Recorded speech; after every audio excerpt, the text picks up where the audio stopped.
सुनाओ JP associates limited, अब देखिए ₹3.42 कल की क्लोजिंग हुई थी और रिटेल खरीद कर ले गए, आज स्टॉक गायब।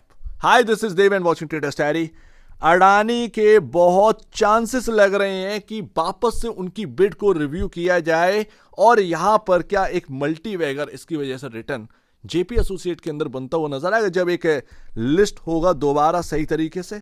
तो देखिए वेदांता यहां पर ना जब खबर आई तो शायद जेपी एसोसिएट वो नाम को लेकर खुश नहीं हो पाए, या फिर वेदांता के ऊपर जो फर्म्स की तरफ से नेगेटिव रिव्यू आना स्टार्ट हुए इस डील को लेकर, तो शायद एक डर का माहौल आया, एक फियर आया कि शायद ये जो हाथ में आ रहा है ना वेदांता, वो कहीं से चला ना जाए, ये बायर भी हमारा ना चला जाए। तो ये एक डर था एंड इसीलिए कल लोअर सर्किट यहां पर ना आपके सामने लगता हुआ नजर आया एंड आज जेपी पावर भी एकदम से कोलैप्स कर गया। आप देखेंगे तो यहां पर ₹20 क्रॉस कर रहा था, लेकिन जेपी एसोसिएट जब गिरा है तो जेपी पावर क्यों चलेगा। 17,000 करोड़ का बिड जो कि काफी बड़ा बताया जा रहा है वेदांता के लिए। ये कहा जा रहा है कि ये चुकाएंगे कैसे, 17,000 करोड़ रुपए ये जुटा भी नहीं पाएंगे, आसानी से नहीं जुटा पाएंगे, जुटा तो लेंगे लेकिन आसानी से नहीं जुटा पाएंगे। डिसअपॉइंट कर रहा है काफी ज्यादा वेदांता, ये डील को लेकर सबका कहना है। और इसीलिए अडानी एंटरप्राइजेस की जो एक ऑफर है उसके ऊपर ज्यादा यहां पर ध्यान दिया जा रहा है, क्योंकि ये इस फील्ड से बिलोंग भी करते हैं, अडानी ये काम संभाल भी सकते हैं। वेदांता यहां पर ना नया है प्लेयर, तो इसीलिए मना कर रहे हैं फर्म्स कह रहे हैं कि डील तो एक तो तुम बहुत ज्यादा कर रहे हो महंगी, ऊपर से आप ये 4,000 करोड़ रुपए यहां पर चुकाएंगे, जो कि यहां पर बताया जा रहा है कि अपफ्रंट ये चुकाएंगे, बाकी का 5 से 6 साल में। तो ये चीज ना थोड़ा सा खराब लग रही है और ये प्रॉब्लम भी दे रही है। बट अडानी का जो ऑफर है उसको कहीं ना कहीं अट्रैक्टिव मिल रहा है इस वक्त, तो हो सकता है कि ऑर्डर्स जो है वो रिव्यू दोबारा भी करे जाए। अभी पक्का नहीं है कि वेदांता के हाथ में सब कुछ चला गया, तो यानी होने को कुछ भी हो सकता है।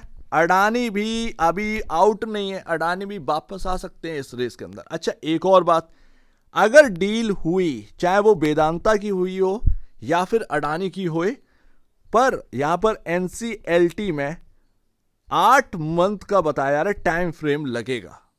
एनसीएलटी का अप्रूवल, चाहे वो अडानी का विन हो या फिर वेदांता का विन हो, उसके बाद 8 महीने लग जाएंगे एनसीएलटी से अप्रूवल मिलने में। तो अभी एक लंबा टाइम जो है वो लग जाना है, लेकिन खुशी की बात ये होगी कि एक डील हो गई है। एंड अगर आप देखेंगे यहां पर ₹340 के आसपास का हाई है। ये आपका ये समय जो है वो 2008 के आसपास का रहा होगा, जहां तक है पक्का उसमें दिख नहीं रहा है, बट ये 2008 की बात रही होगी। कभी भी इस स्टॉक ने दोबारा से मुड़कर 340 का हिट नहीं किया दोबारा।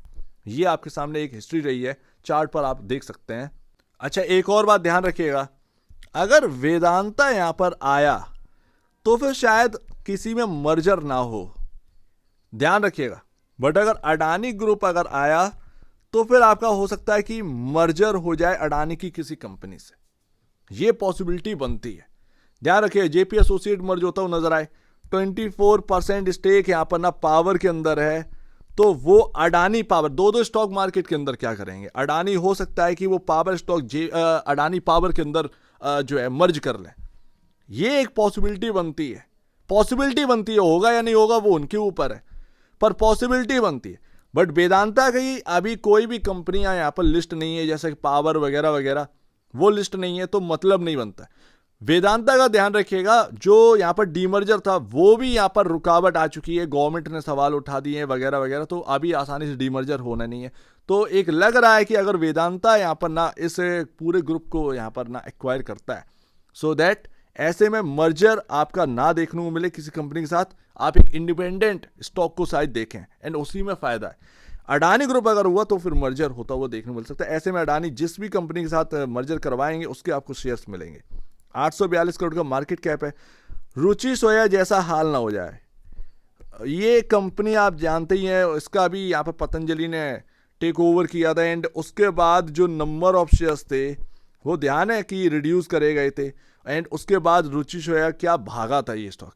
पहले नंबर ऑफ शेयर्स बहुत थे, अभी भी आप देखें जेपी एसोसिएट के अंदर नंबर ऑफ शेयर्स हैं, और अगर यहाँ पर भी ये किया जाए, एक शेयर का 10 शेयर का एक में कन्वर्ट अगर किया जाए तो फिर ये काफ़ी बेहतरीन ये ऑप्शन रहेगा एंड उसके बाद शायद एक वंडरफुल मूव भी देखने को मिले। मैं फिर भी कह रहा हूँ ये होगा या नहीं होगा, ये बात की बात है। मैं सिर्फ बता रहा हूँ जहां जहां चीजें हुई हैं उस हिसाब से मैं आपको बता रहा हूँ। क्या इसमें रिटेल को घाटा हुआ है? नहीं, रिटेल को फायदा ही हुआ है। इसमें इससे करने से ना नई जान आती है स्टॉक के अंदर, प्राइस बहुत तेजी से यहाँ पर ना इंक्रीज हो सकता है। तो ये बात यहाँ पर रहती है। बाकी भाई अडानी के चांसेस अब और भी ज्यादा बढ़ रहे हैं कि उनकी बिड को दोबारा रिव्यू किया जाए। वेदांता यहाँ पर ना मार्केट समझ नहीं पा रहा है कि क्या होगा क्या। तो ये बात यहाँ पर आ चुकी है, क्या होगा वो आगे देखने वाली बात है। बट क्या रिटेल को यहाँ पर ना बेनिफिट मिलेगा, पता नहीं है बॉस। यही तो सबसे बड़ी बात है। अभी तो यहाँ पर ना वो एनसीएलटी देखिए कितना टाइम लेता है, 8 मंथ तक यहाँ पर लग जाएगा। तो ये सबसे बड़ी बात है। उसके बाद शायद एक बार कंपनी किसी स्ट्रॉन्ग कंपनी के हाथ में चली जाए, स्ट्रॉन्ग ग्रुप के हाथ में चली जाए, उसके बाद वो कहीं ना कहीं दिक्कतों से बाहर निकालने की कोशिश कर जाएगा। कहीं ना कहीं वो स्टॉक पर पॉजिटिव इम्पैक्ट जो है वो डालेगा। बट क्या इस भाव पर खरीदना सही है? बहुत रिस्क है, अपने हिसाब से देखिएगा। पैसा डूब भी सकता है, सीधी सी बात है। 100% पैसा डूब भी सकता है और पैसा बनने को आया तो बन भी सकता है। तो ये पूरी बात है, पूरा रिस्क है, मतलब एक जुआ टाइप का। वो जैसा भी आपका सही पड़े, पत्ता कैसा आपका गिर रहा है ये आपके ऊपर है। तो ये सबसे बड़ी बात आ जाती है। सो उम्मीद है काफी कुछ आपको समझ में आया होगा। एक बार निवेश से पहले या बेचने से पहले अपने ब्रोकर एडवाइस से जो सलाह लीजिएगा, खुद की स्टडी करेगा, उससे बेहतर कुछ भी नहीं है। खुद की स्टडी मस्ट है। तो आप दीजिए, वीडियो देखिए। बहुत धन्यवाद दोस्तों।